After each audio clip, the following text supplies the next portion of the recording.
एकरी गेल्या 5 वर्षापासून आपण शेतकऱ्याला 30,000 रुपये आपण पीक कर्ज म्हणून देण्याचं काम करत होतो. परंतु ह्या वर्षी आता आपण पाहतो की शेतकरी आपण अडचणीत आलेला नेहमीच पाहायला मिळण्याचं काम होतं. तर अनेक शेतकऱ्यांनी माझ्याकडे प्रश्न मांडला का कर्डिले साहेब, तुम्ही आता जिराई भागातले आणि शेतकरी म्हणून तिथं आता जिल्हा बँकेचा चेअरमन म्हणून आपण काम करता.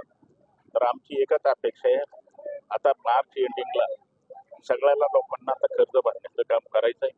परंतु काही शेतकऱ्याला एक अपेक्षा होती, राज्याचं सरकार कर्जमाफी करतील, परंतु ती कर्जमाफी काही होऊ शकली नाही.